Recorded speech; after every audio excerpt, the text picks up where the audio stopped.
Okay, we are talking about how to solve systems of linear equations by using substitution. So, last week we talked about how you can graph two lines and see where they intersect, and you can solve for both x and y at the exact same time. Today we're using a method called substitution, and if you think about what substitution means means to replace. So what we're going to do is we're going to replace a letter because it's really hard to solve for x and y if both x and y are still in the equation. So, for example, we look here, we have 6x minus 5y equals negative 19. There's not really a way we could solve this algebraically without either trying to find an x or y intercept, which isn't going to give us what we want, or we can't really get x or y by itself and solve for x and y, if that makes sense. So what we're going to have to do instead is we're going to have to substitute. And the way we can do that is the easiest way you can substitute is by looking first for a letter that's already by itself. And if we look at these two equations, the one that I see where a letter is by itself is this top equation right here. I see y is by itself. So this top equation, if we pretend like the bottom equation wasn't even there, the top equation says y equals negative 2x minus 9. Y is already by itself. That tells us that y technically just equals this entire equation. Now, when we have that entire equation equaling y, what we can do is take this equation, because that's y, and we can plug it in for this y right here. We are replacing this y with this equation. And I'll show you what I mean. When we come over here, we're going to put our 6x, because we're not really touching that. We're going to put minus our 5, and now, here, let me actually change the code here. I don't know if you guys can see that very well.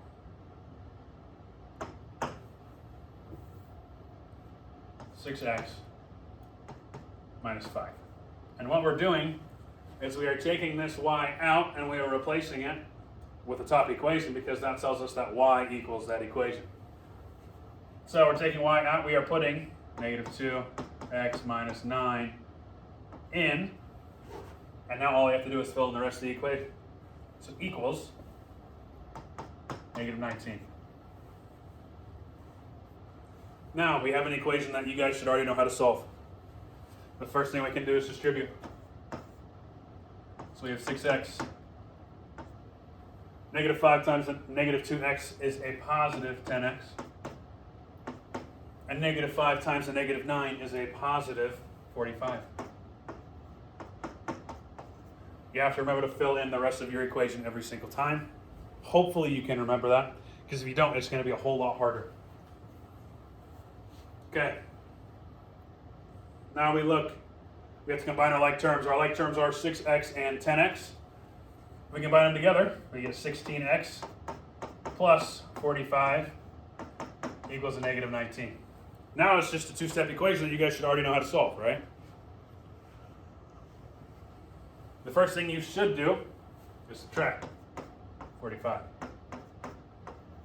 which gives us 16x equals, let's make that an x here. Negative 19 minus 45 is a negative 64. And our final step, of course, if we want to get that x by itself, is divide by 16. When we divide by 16, we get x equals a negative 4. Okay, we know what x is. We're still missing one important answer, and that's going to be y. Now, how can we find y? Well, we already know what x is. All we have to do is pick one of the two equations, plug that x in, and replace it with an x here. And then y is able to be solved by itself. Now, what I would do, looking at these two equations, if we're solving for y, it might be better to already have y by itself. Now, you could still, if you wanted to, plug that negative 4 in right here and solve for y. That's totally fine. But up here, it's going to be less steps, which is going to be way easier, just in my opinion here. So, we have y equals a negative 2. We're replacing the x with our information that we found, the negative 4 minus 9. Now we just solve, because y is already by itself. We have negative 2 times a negative 4, which is a positive 8. And now we have 8 minus 9, which gives us a negative 1. So now the great part is now we have x and y. We can write our final answer as an ordered pair, which is what I prefer that you do. Our ordered pair is, remember, x goes first. We have -4 and -1. That is our final answer. Now remember, you can always check your answer by plugging your x and your y back into these equations to see if they match both 9 and -19.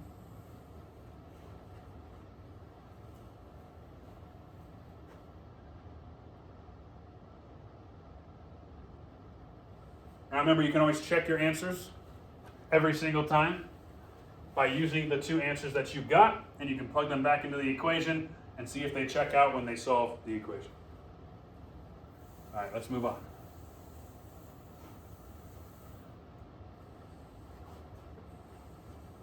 Okay, this is monitoring progress. I have 3 examples here that you guys can try on your own. My hint is try to write as small as you can just because there's not a whole lot of room. Or you can get a separate piece of paper. Either works. But yeah, go ahead and pause the video. Try the monitoring progress and see if you can do it, and we'll go over it together. Okay, hopefully you guys have gone over this together already. But we know the number 1 rule for doing number 1 here is trying to find a letter already by itself. Well, we have actually 2 instances where a letter's by itself. And this part might really confuse you, but I mean, all we have to do is we can either plug this equation in here, or we can plug this equation in here, because they both equal y, right? So really all we have to do, and what I'm going to do, is just take this equation and I'm going to plug it in for that y. Okay. I have a -4x equals 3x plus 14. Okay, you guys should know how to solve a problem like this already. The first thing that I would do is I would subtract my 3x to get a -7x equals a positive 14. And then to solve for x, we divide by a -7. X equals a -2. Now that we know x equals a -2, we can plug it into any equation that we want up there.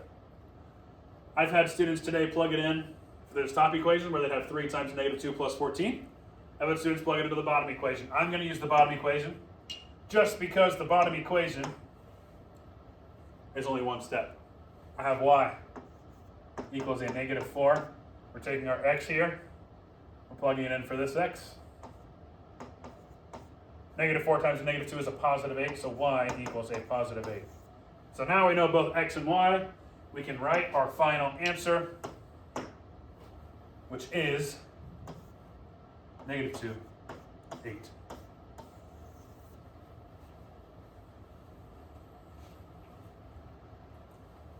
Okay, moving on. Let's do the next one. We look here at number 2. We do have a letter by itself, which is that bottom one. We have y equals 1/2 x minus 1. So what we can do is we can take this y and we're going to plug it in for that y. So let's write the equation. We have 3x plus 2. We are replacing that y with this equation. So we have 1/2 x minus 1 equals 0. Now, we should know how to solve an equation like this already. We distribute. That leaves us with 3x plus 2 times 1/2 x is just 1, or x. And 2 times -1 is a -2. Okay, now we gotta combine like terms. 3x plus x is 4x. And now we have to add 2, which gives us 4x equals 2. And divide our 4, which gives us x equals 1/2. Now I know we have a fraction, and I know it becomes a little bit harder with fractions, but all we have to do is just remember the rules of multiplication when it comes to fractions. So now what we can do is we can take this 1/2 that we got for x and we can plug it back in to any of the 2 equations we want. I'm going to choose this bottom equation because the y is already by itself. So what I have here is y equals 1/2. Now remember, I'm taking this 1/2, because we got it for x, and I'm replacing that x right there. So 1/2 times 1/2 minus 1. Okay, 1/2 times 1/2. 1 times 1 is 1. 2 times 2 is 4. Okay, so now I have y equals 1/2 minus 1. Or, sorry, 1/4 minus 1. 1/4 minus 1 is going to give us a negative 3/4. Now that we know both x and y, all we have to do is write our final answer. And our final answer for this equation, of course, is x comes first at 1/2 and a negative 3/4.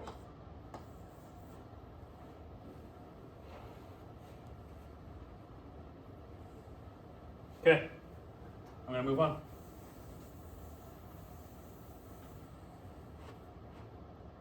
So we look at number 3.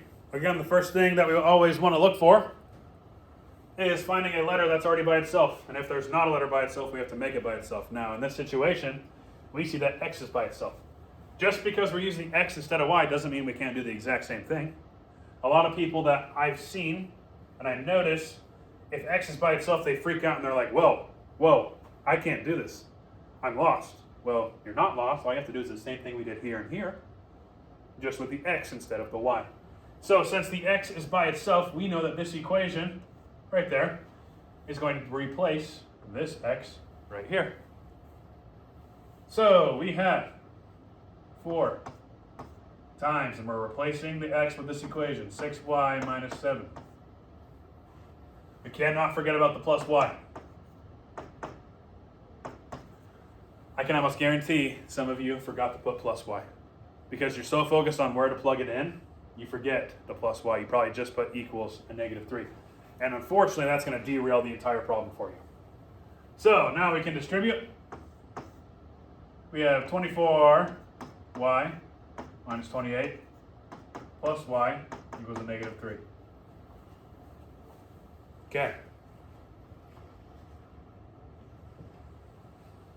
Now, all we have to do is combine like terms. 24y and y give us 25y.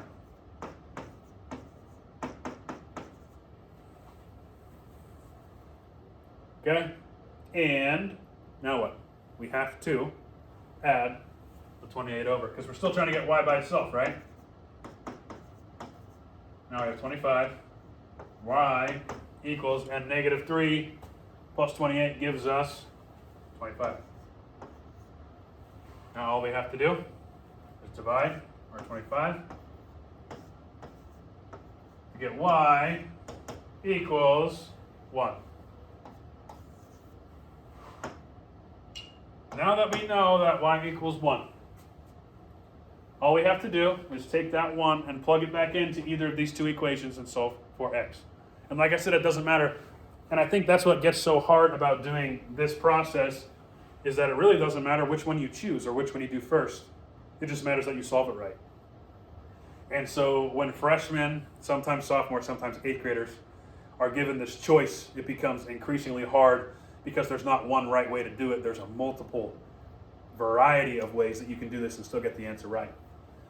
So we take y equals 1. We're going to plug it into this top equation right here. So we have x equals, we have 6 times 1 minus 7. 6 times 1 is 6. 6 minus 7, which I know the joke, 6, 7. So you guys should hopefully know what 6 minus 7 is by now. X equals negative 1. So our final answer is going to be negative 1, 1. If you have any questions, please email me or ask me in class. Again, that was number 3. We're going to move on.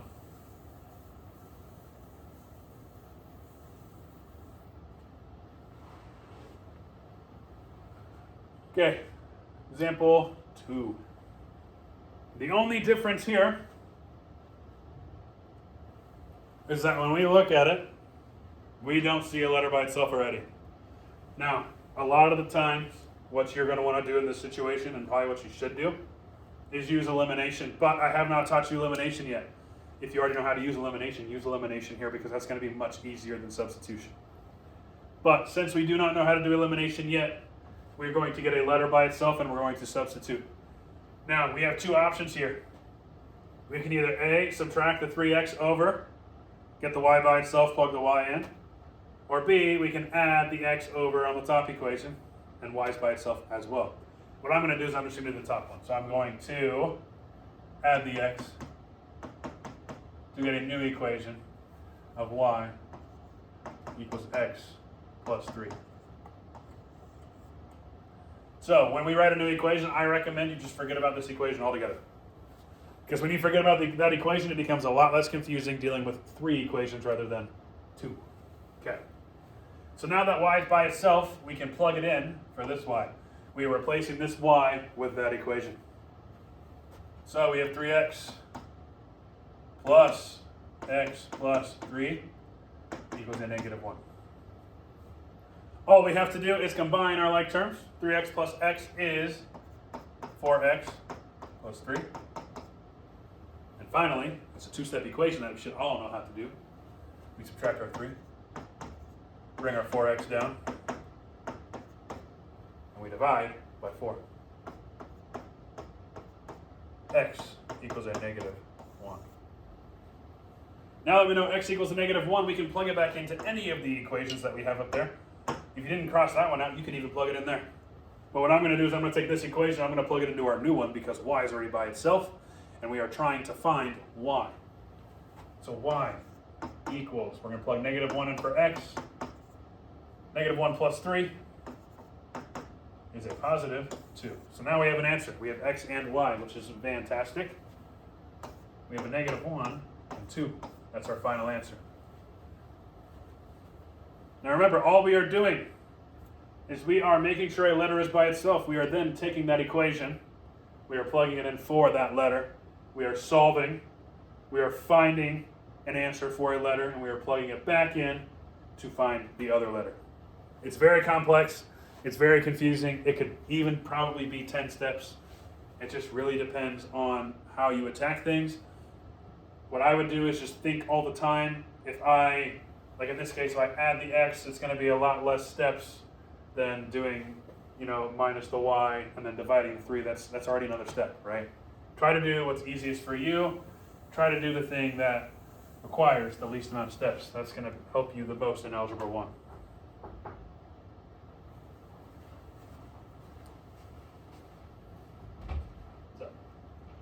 Sweet. Thank you.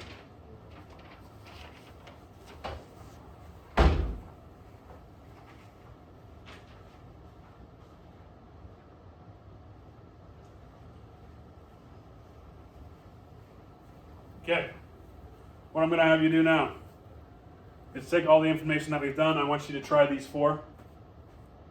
What I'm going to do is I'm going to give you the answers to these 4. I'm probably not going to solve these 4. But if you need me to solve them later in class, please let me know. But all we have to do here, like I said, is we are rearranging each equation, and we are using substitution, which is what we've done this entire video, to solve the equation. So go ahead and try them out.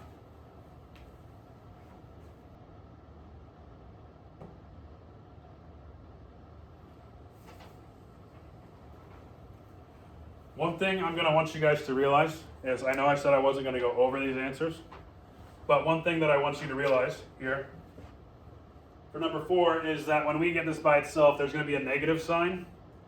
And I don't know if you guys remember that you have to distribute that negative to the rest. So we'll do number 4, and then I'm going to give you the answers to 5, 6, and 7. So we look.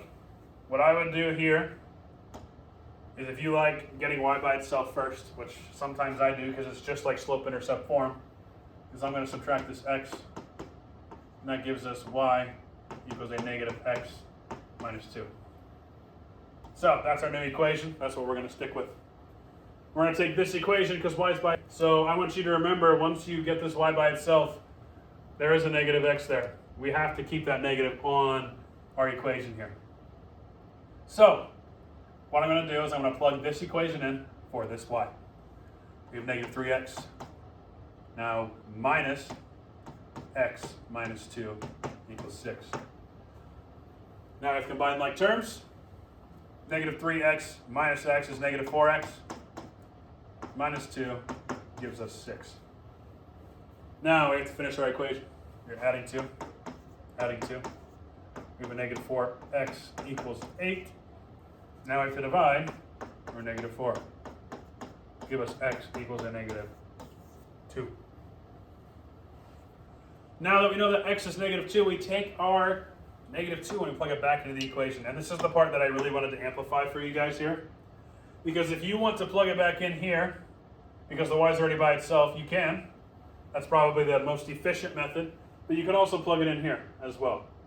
So I'm going to take this x, and I'm going to plug it in right here. So I have y equals, now, I'm actually going to go over here. I have y equals, now we have to understand that that negative on the x is still going to be there. Remember, a negative is always a 1 on an x, right? So we keep our negative there.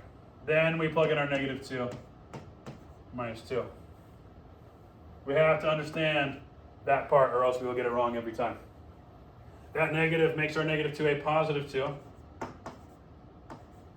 2 minus 2 is 0. Our final answer, negative 2 is 0. Now, some of you maybe did this a complete different way and you got the same answer. That's the beauty of systems of linear equations, is that you can solve it multiple different ways and still get the right answer. It does not matter if you choose your x or your y. It really doesn't, as long as we can all get to a solid answer. Okay. Now, I'm going to give you the answers to 5, 6, and 7. If you did not get them, please correct yourself. That's the best way to get things right. So, this one's going to be 2 and negative 2. If you got it, nice job. If not, please go back and fix it. This one's going to be 6 and 17. This one was pretty difficult, so make sure you go back. You might have to try it more than once here. And number 7 is going to be a negative 2 and a negative 4.5. Or a negative 9 over 2. Okay. Like I said, if you have any questions, please ask me. If you got these wrong, please check your answers. And again, substitution is pretty difficult. It's complex, but really the only new thing that I showed you guys was the actual substituting part. The rest, you guys should already know how to do. You should already know how to solve these multi-step linear equations. All you have to just put into it is substitution. So again, if you have any questions, please email me or ask me in class.